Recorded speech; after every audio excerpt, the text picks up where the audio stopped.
mesdames. Bonsoir. Bienvenue à notre 5 à 7 traditionnel. Je vous souhaite la bienvenue dans notre 5 à 7. C'est ici qu'on va vous parler, vous présenter notre programmation de cet automne. Pour le mois de septembre, il est pas mal entamé, hein? Fait qu'on a aujourd'hui et on a nos fameux déjeuners. On a changé un peu la formule, on a fait un déjeuner causerie. Le prochain déjeuner va être le 25 septembre, c'est un mardi, c'est de 9h30 à 11h30. Mercredi, le 3 octobre, c'est la Journée nationale des centres de femmes. Donc, ce qu'on vous propose, c'est de rester à l'affût pour les celles qui sont sur Facebook. Il va y avoir des petites capsules et en même temps, il va y avoir la parole de ce que vous avez écrit sur les nappes, sur qu'est-ce qui fait que vous aimez ça venir dans votre centre de femmes, à quoi ça répond comme besoin. On a toujours une journée qui est moussée par notre regroupement national qui est l'Aire des centres de femmes.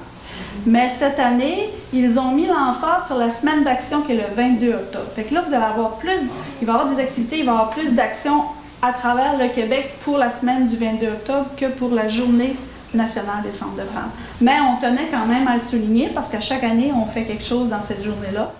Samedi le 13 octobre, de 10h à midi, mesdames, j'ai l'honneur de vous dire que M. Jean-Marie Thibault, il va revenir. Ensuite de ça, le mardi 23 octobre, comme vous avez marqué, les déjeuners sont les mardis. Donc, le matin, déjeuner causerie, justement, c'est le lancement de la campagne de visibilité des centres de femmes à travers le Québec. Donc, le thème de cette causerie-là, c'est un centre de femmes pour prendre soin de soi, s'entraider et agir ensemble. Parce que ça, c'est le slogan qui a été lancé justement par le regroupement des centres de femmes. Donc, on va vraiment aborder ce sujet-là sur en quoi c'est possible pour vous de prendre soin de vous, d'agir ensemble, puis de s'entraider justement dans le centre de femmes. La dernière activité du mois d'octobre, qui est le mercredi 24 octobre, de 9h30 à 11h30, c'est l'atelier de généalogie qu'on avait fait aussi ce printemps, qui est un atelier de généalogie pour mieux comprendre puis apprendre sur nos ancêtres. Ensuite, on tombe pour le mois de novembre. Je ne sais pas si vous savez, habituellement, le 11 novembre, c'est le jour du souvenir, en souvenir des vétérans de guerre. Donc, on porte le coquelicot rouge. Ici, à Femmes en mouvement et avec le collectif Échec à la guerre, on porte le coquelicot blanc. Parce qu'on pense que les victimes de guerre, c'est pas juste les vétérans de guerre, mais c'est entre autres maintenant, pratiquement 80% des victimes de guerre, ce sont les civils, les femmes, les enfants et les personnes qui vivent justement dans ces pays-là en guerre. Donc c'est vraiment pour élargir le champ du souvenir des victimes de guerre. Dans le cadre justement de cette journée-là, mercredi le 7 novembre en soirée, pour venir écouter un cinéma documentaire. Donc, le thème c'est « À la poursuite de la paix ». Si on continue, mercredi 14 novembre, c'est encore les ateliers de généalogie que je vous ai expliqué tantôt. Puis on termine avec le mardi 27 novembre, le déjeuner causerie. Et là, on va accueillir notre amie Francine Poirier, qui est nouvellement auteur, qui va venir nous présenter, non, c'est ça, présenter son livre. Le 6 décembre, c'est la journée contre les violences faites aux femmes.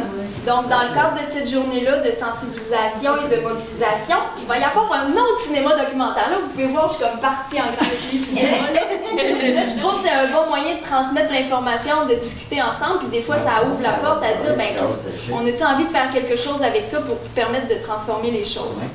Mercredi 12 décembre, ce sont encore les ateliers de généalogie qui vont avoir lieu. Et après ça, il y a le samedi 15 décembre, c'est notre fameux dîner de Noël.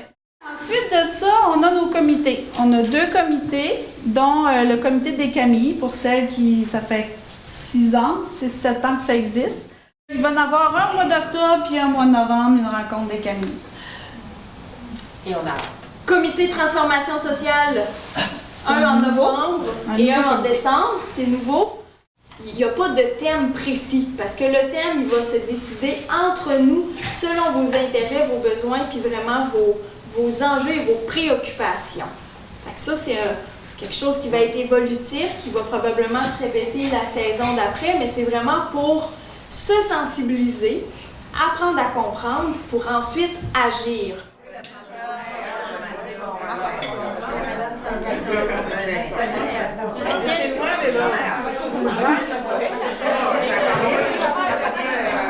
Tiens, Madame Louise, pouvez-vous nous dire pour vous, c'est quoi le Centre de femmes?